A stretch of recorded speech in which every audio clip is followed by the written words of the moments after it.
Assalamualaikum warahmatullahi wabarakatuh. Halo, apa kabar? Berjumpa lagi bersama saya, Kiswatun Muhayyaro di YouTube channel Cakrawala Biologi. Kali ini kita masih membahas tentang jaringan pembuluh ya. Di video sebelumnya kita sudah membahas salah satu dari bagian jaringan pembuluh yaitu silem.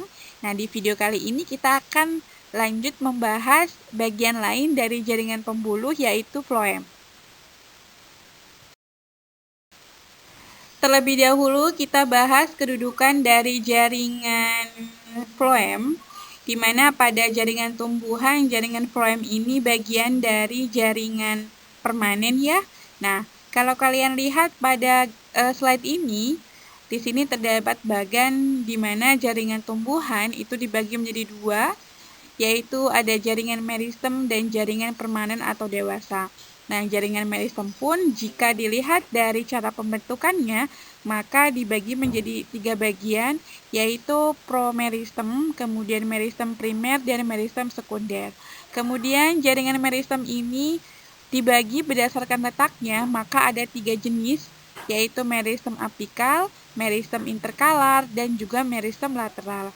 Kemudian bagian lain dari jaringan tumbuhan, selain dari jaringan meristem, ada jaringan permanen atau dewasa. Biasanya jaringan ini tidak memperbanyak diri ya, tidak atau non-meristematik. Nah, jaringan meristem ini ada 4 jenis, ada jaringan pelindung, parenkim, penyokong, dan pengangkut. Nah, pada video kali ini kita akan bahas tentang bagian-bagian dari pengangkut yaitu jaringan floem. Jaringan pembuluh atau jaringan vaskuler itu berada pada tumbuhan tingkat tinggi di mana berfungsi untuk mengangkut air dan juga garam-garam mineral serta mengangkut hasil fotosintesis. Nah, kemudian jaringan pembuluh ini ya dibagi menjadi dua, yaitu ada jaringan silem dan juga jaringan floem, di mana jaringan silem ini berfungsi untuk mengangkut air dan garam-garam mineral, sedangkan untuk floem itu mengangkut dari hasil fotosintesis. Lalu kemudian apa ya yang dimaksud dengan floem ya? Nah, seperti yang sudah dijelaskan di slide yang sebelumnya bahwa floem ini merupakan bagian dari pembuluh ya, jaringan pembuluh di mana fungsinya untuk atau sebagai pembuluh yang mentranslokasikan atau memindahkan zat hasil fotosintesis ke seluruh bagian tubuh tumbuhan, termasuk juga akar. Kemudian sistem translokasi pada floem ini berbeda dengan silem ya. Jika pada silem itu sifat alirannya ke atas, di mana air akan bergerak dari bawah yaitu bagian akar naik ke atas ke seluruh bagian tubuh tumbuhan, bisa batang, kemudian bisa daun gitu ya. Nah, sedangkan untuk floem ini berbeda. Jadi sifat alirannya atau translokasinya itu dari atas ke atas ke bawah ya, bisa ke atas bisa ke bawah, fungsinya untuk mengalirkan dari hasil fotosintesisnya.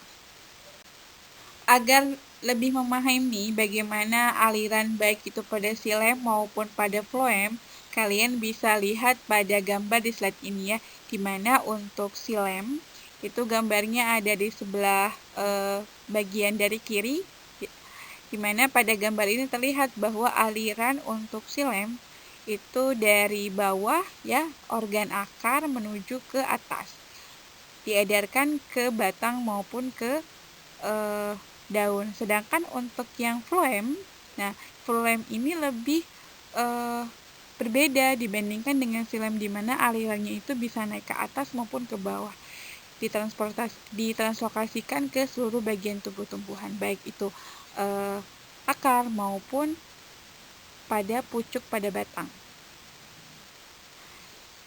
Cara kerja dari floem itu dengan cara mentranslokasikan atau memindahkan hasil fotosintesis dari daun ke seluruh tubuh tumbuhan ya. Nah, hasil fotosintesis ini misalnya berupa sukrosa, kemudian asam amino ya. Ini akan diedarkan ke seluruh tubuh tumbuhan melalui yang namanya pembuluh floem. Pembagian dari hasil fotosintesis ini bergantung dari kebutuhan tiap-tiap atau masing-masing dari organ tumbuhan itu sendiri.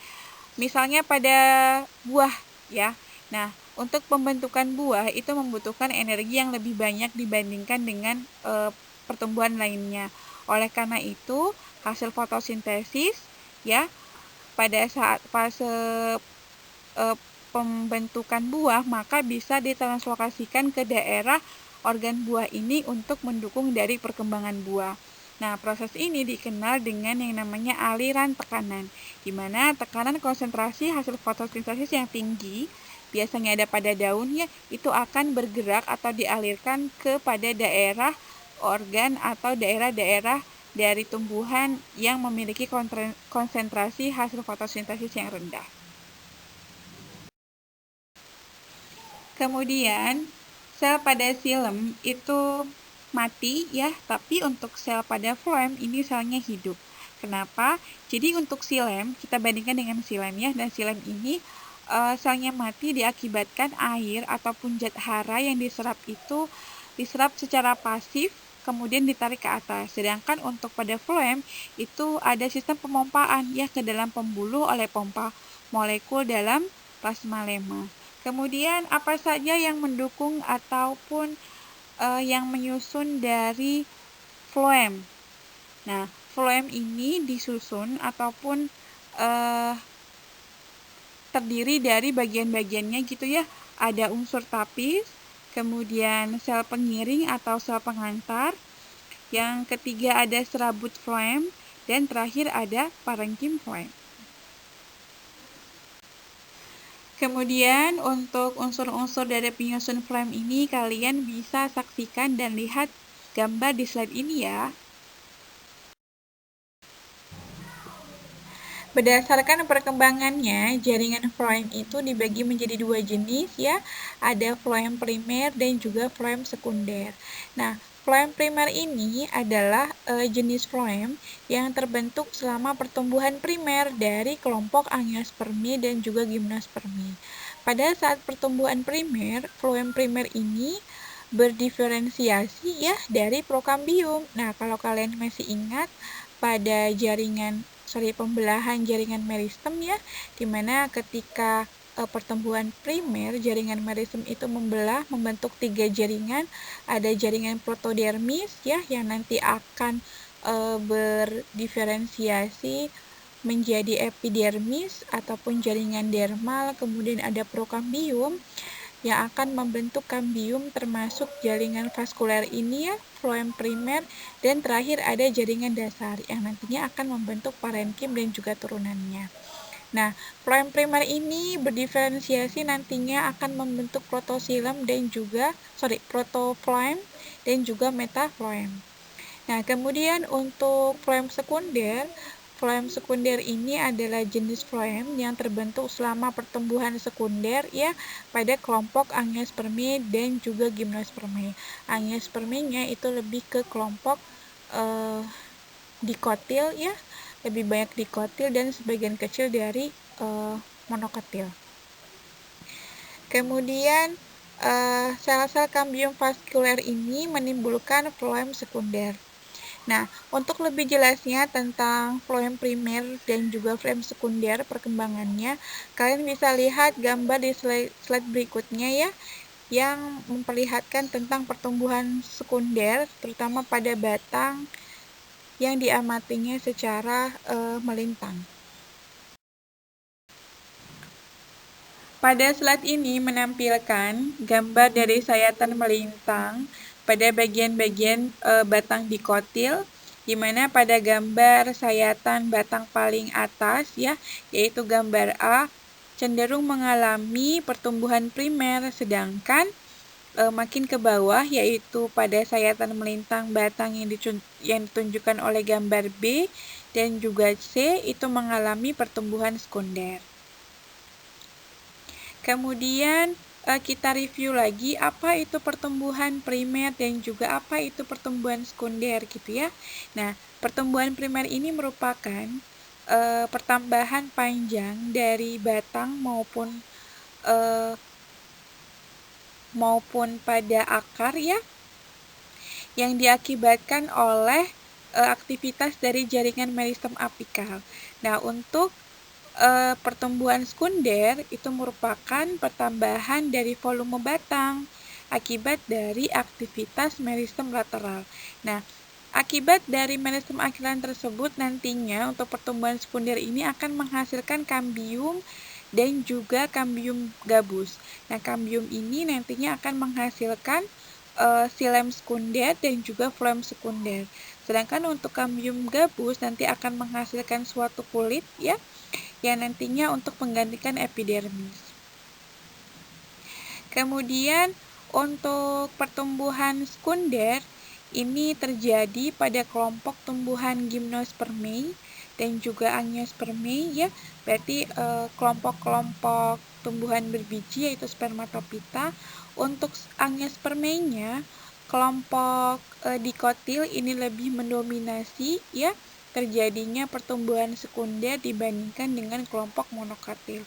Oleh karena itu, bisa kita katakan bahwa tumbuhan untuk Gymnospermae dan juga dikotil itu batangnya cenderung lebih besar dan juga berkayu diakibatkan dari aktivitas pertumbuhan sekunder ini, yaitu kambium. Kemudian perlu kalian ketahui juga seputar pertumbuhan primer dan juga sekunder ini. Kedua pertumbuhan ini terjadi secara bersamaan ya, namun pada tempat yang berbeda. Jadi bukan berarti pertumbuhan primer itu lebih dulu selesai gitu ya baru pertumbuhan sekunder, tidak. Tetapi kedua pertumbuhan ini berjalan beriringan tetapi dibedakan pada tempatnya saja gitu ya. Nah, untuk pertumbuhan primer itu terjadi pada mana? Di mana? Yaitu di ujung batang ya, kemudian juga di ujung akar ya, karena adanya aktivitas dari meristem apikal. Sedangkan untuk pertumbuhan sekunder itu terjadi pada kambium ya, yang mengakibatkan pertambahan dari volume batang. Gambar A itu menunjukkan bagian batang yang paling muda berada pada ujung ataupun pucuk dari tumbuhan ya. Pada batang ini mengalami pertumbuhan primer yang dibentuk oleh meristem apikal, menghasilkan 3 jaringan, yaitu jaringan protoderm, prokambium, dan juga jaringan dasar. Untuk gambar ini, beberapa jaringan hasil pembelahan meristem sudah mulai terspesialisasi ya, artinya bahwa sel tersebut sudah memiliki bentuk-bentuk yang spesifik dan juga fungsi yang spesifik. Nah, kalau kita lihat struktur anatomi batang yang dipotong secara melintang pada gambar ini terdiri dari korteks, kemudian ada xilem primer, kemudian juga ampulur dan juga kambium vaskuler. Nah, pada kambium vaskuler ini, kalau kalian perhatikan, itu terdiri dari 2 bagian, yaitu ada inisial lempengan atau disebut sebagai ray initials, dan juga inisial fusiformis atau fusiform inisial. Nah, apa bedanya? Bedanya untuk inisial fusiformis ini adalah jaringan parenkim ya yang memisahkan xilem dan juga floem. Sedangkan untuk inisial lempengan itu berada di antara jaringan pembuluh tadi gitu. Kemudian untuk gambar B, di mana pertumbuhan primer itu terus dilakukan pada pucuk batang ya, sementara bagian bawah dari pucuk batang akan terus bertambah volume batangnya seiring dengan pertumbuhan sekundernya. Pertumbuhan sekunder terjadi ketika pada kambium vaskuler ya, pada bagian inisial fusiformis ini membentuk xilem sekunder ke bagian dalam dan juga floem sekunder ke bagian luar. Sedangkan bagian lain dari kambium vaskuler, yaitu inisial lempengan, itu akan menjadi jaringan parenkim untuk xilem dan juga floem. Kemudian penjelasan tentang aktivitas kambium sudah dijelaskan. Terus bagaimana dengan bagian lain dari hasil pembelahan sekunder, yaitu kambium gabus. Untuk kambium gabus ini merupakan salah satu hasil dari pertumbuhan sekunder. Epidermis hasil dari pertumbuhan sekunder yang lama itu akan mengelupas ya seiring dengan berjalannya waktu. Kemudian selain melupas, epidermis itu juga akan jatuh ya dari batang, kemudian akan digantikan dengan jaringan pelindung baru yang dihasilkan dari kambium gabus. Nah, jaringan ini bersifat meristematik, artinya bahwa masih terus membelah ya, memperbanyak diri, dibentuk pada korteks luar berupa periderm. Nah, periderm ini nanti yang akan menggantikan dari epidermis yang sudah mengelupas tadi. Itulah pertumbuhan sekunder pada batang angiospermi. Seperti yang dijelaskan di awal bahwa unsur-unsur atau penyusun dari floem itu terdiri dari unsur tapis, kemudian sel pengiring atau sel pengantar, yang ketiga ada serat floem dan juga parenkim. Nah, berdasarkan dilihat dari sistem aksial ataupun tegak dan juga sistem radial ya, itu terutama floem sekunder itu dibagi menjadi beberapa jenis. Nah, untuk sistem aksial atau jika dilihat secara tegak gitu ya. Nah, penyusun dari floem ini yaitu terdiri dari elemen-elemen tapis ya. Yaitu terdiri dari sel tapis dan juga komponen pembuluh tapis. Ya. Nah, komponen pembuluh tapis ini merupakan sel pengantar ataupun sel pengiring ya. Kemudian, selain dari elemen-elemen tapis atau unsur tapis, ada sel sklerenkim, di mana sel sklerenkim ini terdiri dari serat dan juga skleroid, dan sel parenkim. Kemudian, jika sel-sel parenkim itu dilihat secara radial, maka yang terlihat adalah sel parenkim. Nah, untuk sel tapis ini berfungsi untuk mengalirkan bahan-bahan makanan gitu ya. Kemudian untuk sel sklerenkim ini berfungsi untuk mengokoh atau menyokong dari tubuh tumbuhan, tetapi juga kadang-kadang berfungsi sebagai tempat penyimpanan cadangan makanan.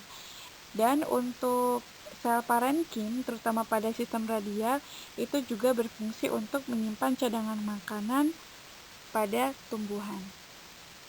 Kemudian untuk floem primer juga memiliki unsur-unsur ataupun penyusun dari floem seperti pada floem sekunder gitu ya, tetapi tidak dibedakan antara sistem aksial dan juga sistem radial. Mengapa? Karena untuk floem itu tidak memiliki jari-jari empulur, makanya tidak bisa dibedakan antara sistem aksial dan juga sistem radial.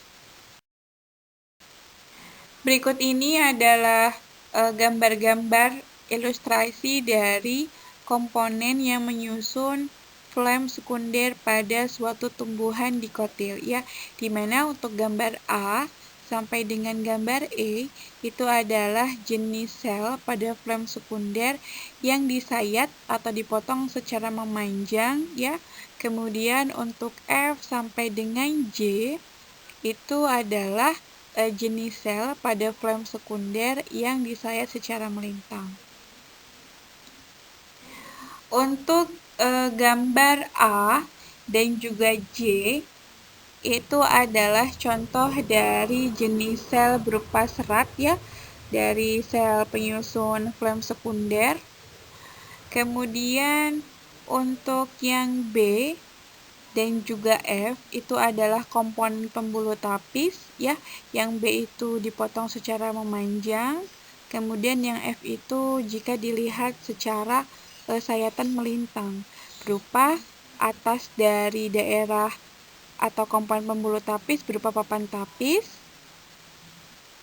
Kemudian untuk gambar C itu adalah salah satu penyusun dari floem sekunder berupa sel parenkim yang dipotong secara memanjang. Untuk yang G-nya ya, jika dipotong secara melintang, maka terlihat seperti itu. Kemudian untuk D dan H itu adalah contoh dari sel parenkim, ya, penyusun juga dari floem sekunder. Kemudian untuk E, gambar E itu adalah salah satu penyusun dari sel sklerenkim berupa sklereid, ya. Yang E itu dipotong secara memanjang dan yang I itu dipotong secara melintang. Kemudian untuk KLM itu adalah contoh dari sel jari-jari empulur floem, ya, yang bisa dilihat secara tangensial, radial, melintang. Dan R itu adalah sel tapis yang menyusun dari jenis sel floem sekunder. Demikianlah penjelasan singkat tentang jaringan pembuluh, yaitu jaringan floem. Terima kasih ya sudah menonton video ini sampai dengan selesai. Jangan lupa untuk like, komen, dan juga subscribe YouTube channel ini. Kita ketemu di video-video berikutnya. Dadah, Assalamualaikum warahmatullahi wabarakatuh.